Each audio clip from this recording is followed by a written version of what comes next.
Okay, thank you. I yield back and recognize Mr. Conaway.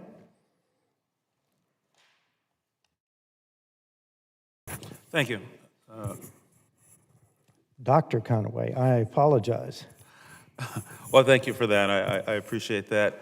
Thank you, Mr. Chairman. Thank you, lady and gentlemen, for presenting yourself to us today, and hopefully we, working together, can bring about the necessary improvements to ensure that the VA meets the demands of the American people and certainly the desires of our veteran community to receive first-rate service at the VA. I would like to follow up, however, on a question that was just raised about ethics and to raise a concern about the President's actions upon in office with respect to EOs. And my notes say here that among the rescissions that the President made, changed the ethics commitments by executive branch personnel and others with respect to gifts and the like. Have any recent changes in the administration impacted the ethics rules governing the highest reaches in the VA? That's either for Mr. Case or Mr. Sherman. I'll help out that way. Well, I think when President Trump came in, he rescinded the ethics pledge for appointees in the government and significantly weakened those rules, making it easier for appointees to accept gifts and to move back and forth between the private sector and the public sector. And so certainly I would be concerned about conflicts of interest, undermining the efficacy of service that the American people, including our veterans, get from their government.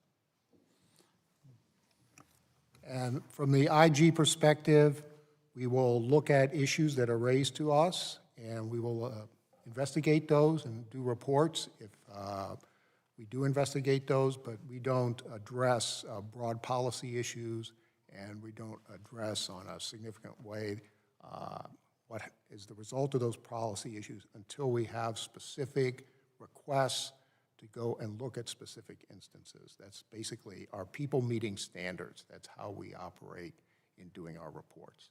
Well, I thank you for that, and I just have to say that these ethics rules are intended to ensure that the vendors who work for the VA, public money is being spent there, and if someone's getting gifts or not behaving appropriately with respect to the awarding of contracts and overseeing those because of gifts, then we're going to see a waste, and we're going to see, as we've seen, unfortunately, throughout the VA, serious problems with implementing the systems for everything, for getting appointments, the EMR, which is just mentioned, and many other things in the reports that we've gotten that have looked at cost overruns and the inability to get these critical systems implemented and online. Mr. Radway, again, thank you for being here. Can you describe how the OAWP improved the quality of investigative work over the last 4 years during the Biden-Harris administration, and have improvements been made, not been made? We noted here that there are a number of investigations under the current authorities that have led to more than 5,000 people being removed from their jobs for various infractions. Can you describe how the OAWP process has worked with respect to quality of investigations? Sure, Congressman.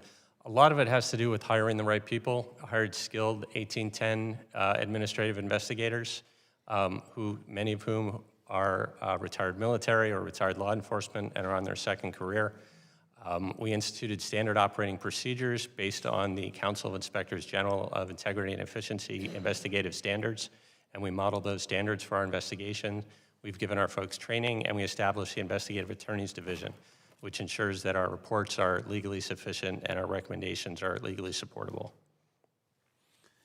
Again, I don't know how much time I have, but Mr. Sherman, can you talk about the regarding the reinstatement of Schedule F by the current administration, how will this executive order create a VA that is more prone to corruption versus one that prioritizes accountability and the well-being and care of veterans? Well, certainly weakening civil service protections makes it easier to fire government workers, nonpartisan government workers, when they report misconduct by the political leadership of the agency. It makes it less likely that people will report misconduct, and it makes it more likely that the civil service is subject to partisan pressure, which is exactly what we don't want our veterans to experience when they come to the government for help. Well, with the time I have, I just want to say that we need a professionalized civil service and not people who are amateurs coming in there on political appointments that are not accountable to their mission, but rather to the appointing authority. Thank you, Mr. Chairman. I recognize Mr. Siscomani.